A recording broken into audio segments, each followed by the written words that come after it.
The Toronto Raptors come back from down 21 to defeat the Orlando Magic 107-106 at home. So you know the first thing I got to do here, folks. We got to drop one. We got to drop one for the Raptors here. I'm ballsy. I don't take no shit from anyone. I smoke my stogie anywhere I want.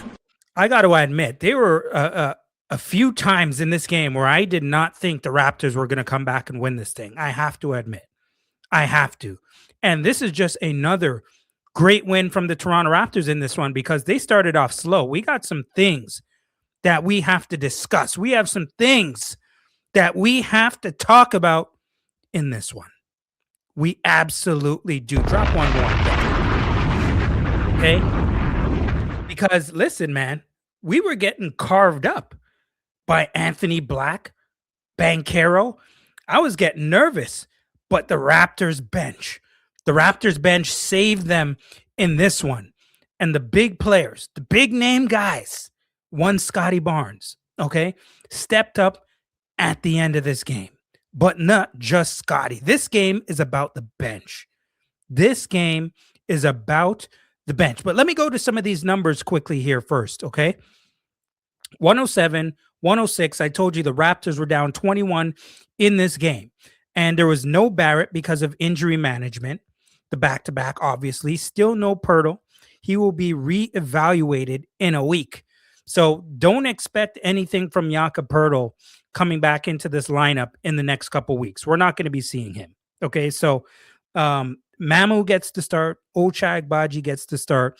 And Collin Murray-Boyles returns to the lineup after having the flu or he was sick or whatever. But he was back.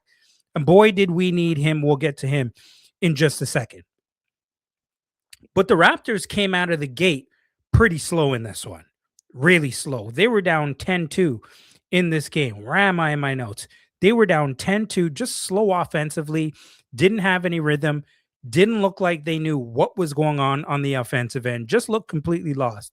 And I don't want to see the Raptors start out these games this way because, damn it, it's really hard when you have to fight back, especially against this young Orlando Magic team. Luckily, they did.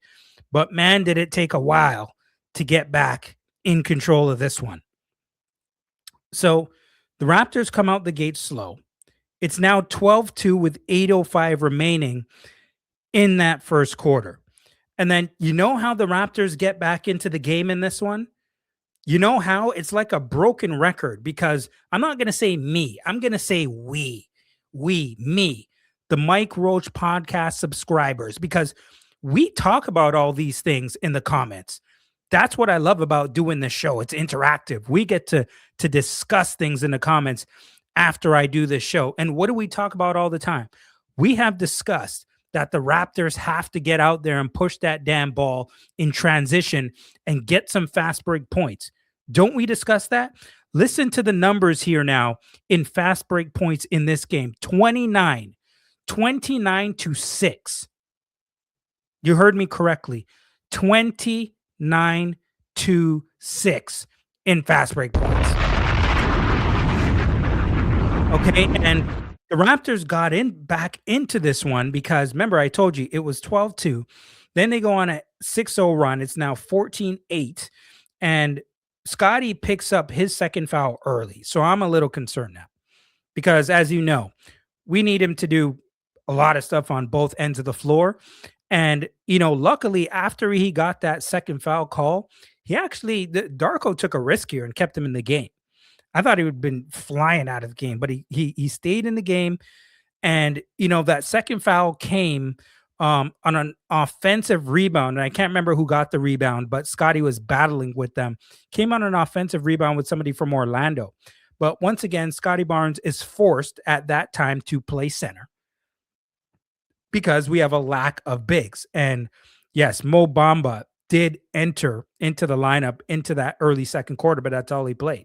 He doesn't know any plays. He's not acclimated with everything that's going on, offensive schemes, defensive schemes, and all that kind of stuff. He just got here. So you can't expect him to play a whole bunch of minutes already. And I'll get back to him in just a second. But after the first quarter, 29-18 Orlando. and they were plus 10 in rebounds after the first quarter. Orlando had 8 offensive rebounds, and they were 9-2 in regards to second chance points. But I will say this, one of the guys who kept them in that game a little bit in that first quarter is someone off the bench that you probably did not expect. He played one of his better games of the season and did keep the Raptors in it in that first half because he came alive offensively. And he was doing good things on both ends of the court. But from an offensive perspective, for once, at least at this point, we saw him do some damage. And damn it, that was the one, Gradey Dick. So, you know what? Give credit where it's due. We got to drop one for him. We got to drop one for him because he has been struggling. He has been struggling. And so when we look at Gradey Dick's numbers tonight, what do we see here? 15 minutes in this game. He had 15 points, 4 of 7 from the field, 2 of 4 from three-point range. He was 5 of 6 from the free throw line, gave you a rebound, gave you a steal as well, 1 offensive rebound. But overall, he came in the game and did what he had to do. And we really needed those points early from Gradey Dick because everybody else was struggling in this one. Everybody else was struggling. You had to go to the bench here. Ochai Agbaji, I'm going to drop one for him too, just because he did a pretty good job, especially up front in this game early on as well.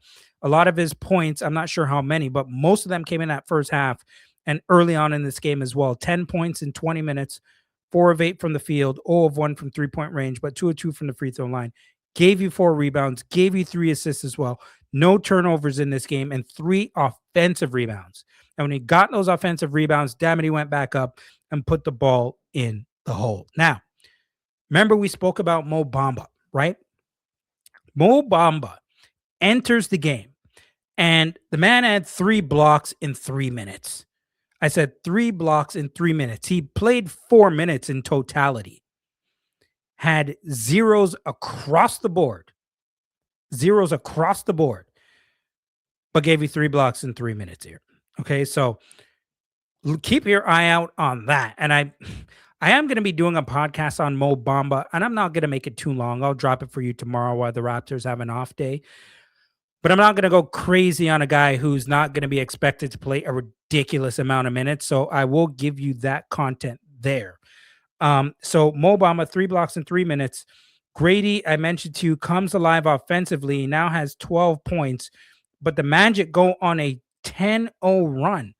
And with 7:42 remaining in that second quarter, the Raptors are down 20, 45-25. This is completely BS. This is shame. Shame for the referees, shame for the league to allow this. And Brandon Ingram and Scotty Barnes, 0 points combined with 5:50 remaining in that second quarter.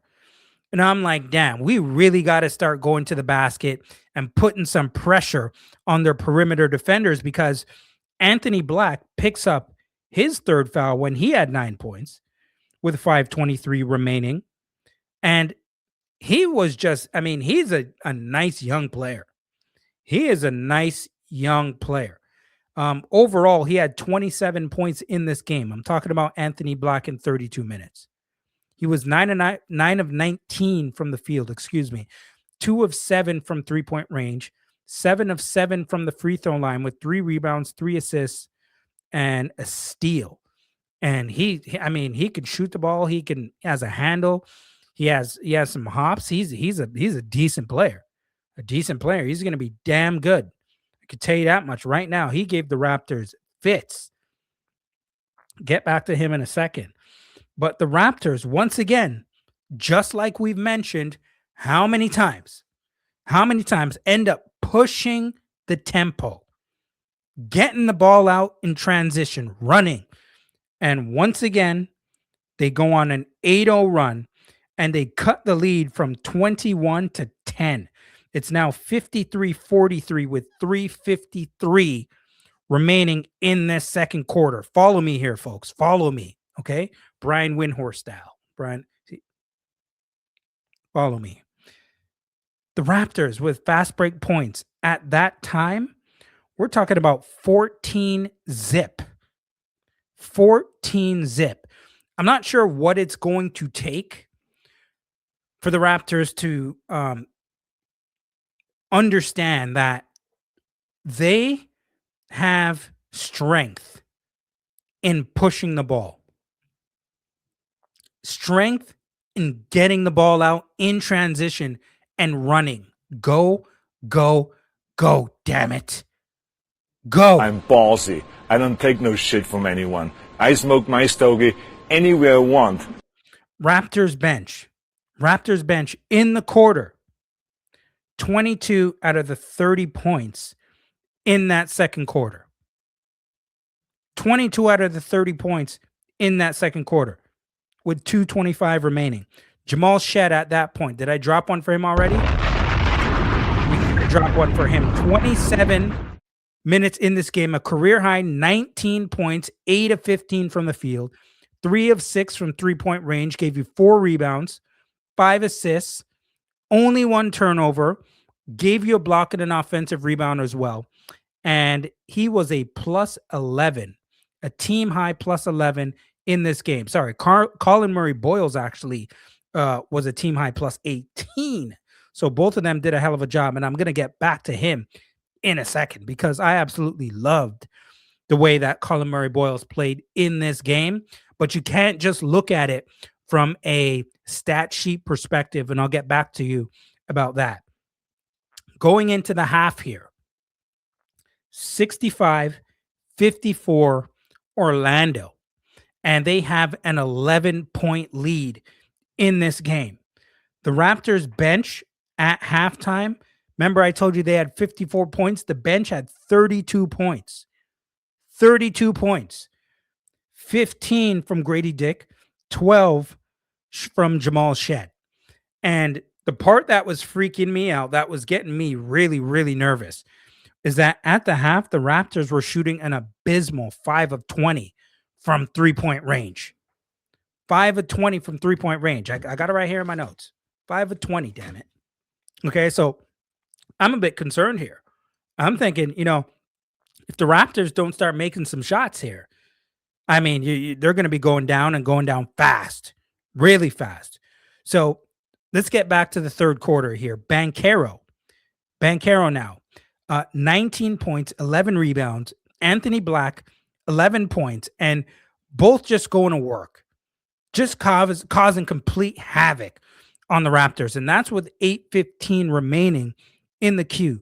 Orlando, for a very brief amount of time, puts on a 2-3 zone. So they came out of that one quickly because I was like, man, maybe they should have left that on. I don't know, because the Raptors seem like they've been struggling with zones. Every now and then they figure it out and get that ball in the middle, kick it out to the corners, whatever they have to do, shoot out of it, attack from the middle, find guys in the dunker spot, attack the rim if you have to. Scotty does a good job of doing that when he gets into the middle, but they take the zone off. And one thing that I want to see when it comes, since I'm speaking about defense and 2-3 zones, overall, I want to see the Raptors get into that full court pressure defense a little bit more often, because good things seem to happen when the Raptors put on that full court defense. Dogs. They put on that full court D and they turn into dogs. Guys start coughing it up, throwing the ball out of bounds. This is what you want to see.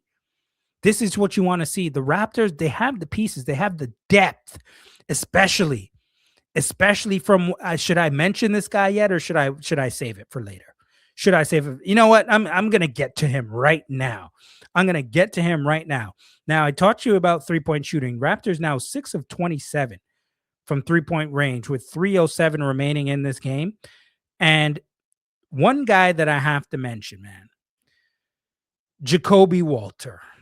We got to drop one for Jacoby, man.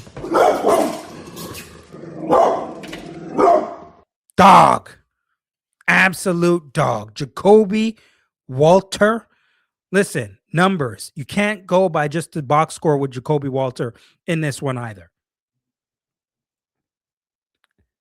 23 minutes in this game. He had 10 points, 2 of 6 from the field, 1 of 4 from three-point range, 5 of 6 from the free throw line, but gave you 7 rebounds, 2 steals, 2 offensive rebounds.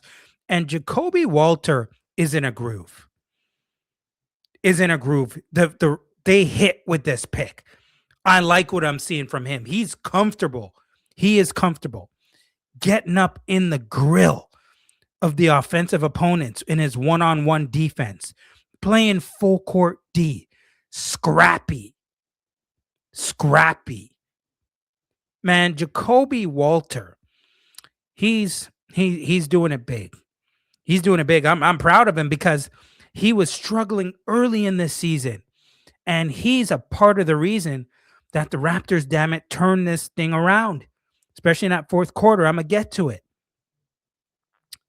Before I get to it, though, Anthony Black, this guy had 16 points in the third quarter alone.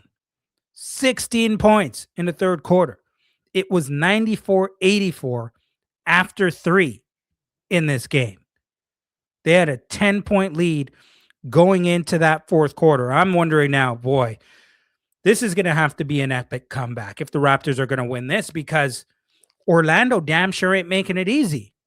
I've told you, Banchero, first of all, I didn't even mention this to you guys. Banchero had a triple-double in this game. A triple-double. 38 minutes. Did I say his numbers already? 23 points, 15 rebounds, and 10 assists. And a block, and only 1 turnover in this game. Animal. Like Banchero, man, he can play. He's nice. And Desmond Bane, he didn't do much in the second half. He ended up with 18, even though for some reason I don't have his points in the first half.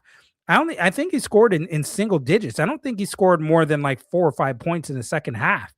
And that might be a stretch. He might not have scored more than 3. But Desmond Bane, he was on lock and key in that second half. Not much going on from him there, but did light us up a little bit in that first half. Now, before I forget, nope, I'm not going to forget because I got it right here on my notes. So I'll get to Collin Murray-Boyles in just a little bit. But the guy I mentioned before, Jacoby Walter, comes alive defensively. Steal from Anthony Black. After the steal from Anthony Black, takes an offensive foul on a screen, and he's pumped up, he's screaming.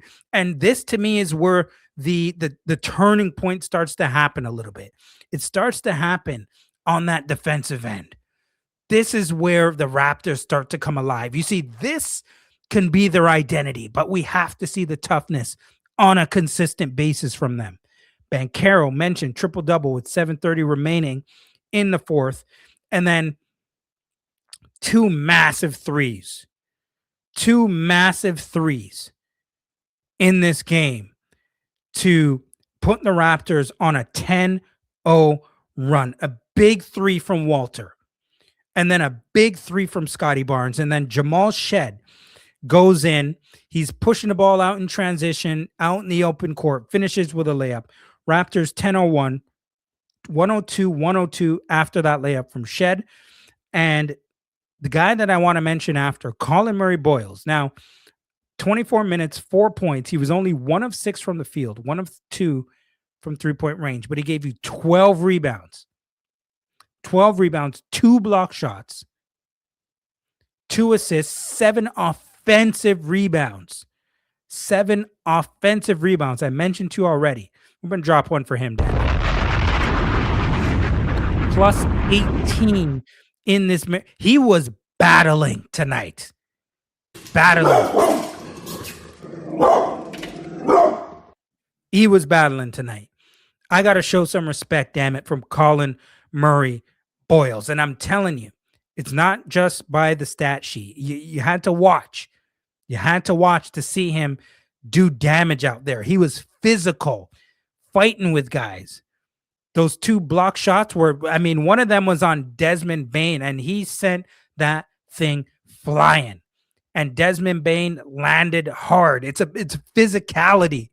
That's what I'm telling you. It matters. It matters. And, Collin Murray-Boyles, he did his thing tonight. He did his thing. He was physical. He was physical. Oh yeah, yeah. He gave some shots out there. He gave some shots out there. But let's get back into this thing and end this thing off. So the defense, I told you about Jacoby Walter and then Scotty Barnes and then Ingram with a beautiful block shot as well.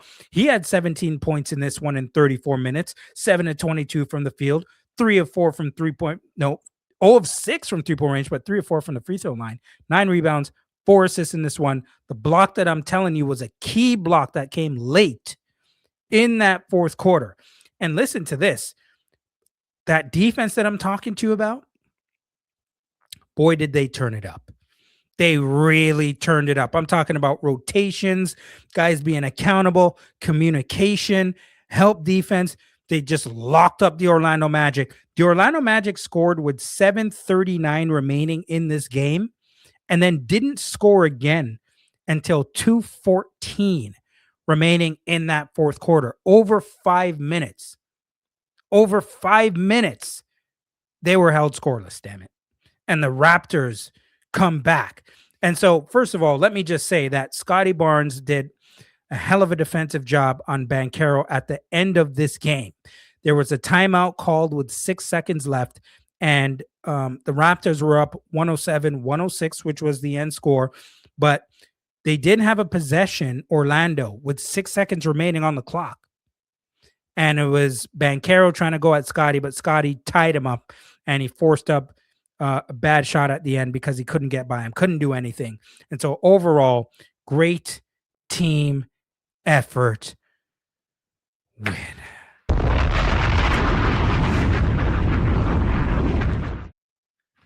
Whew.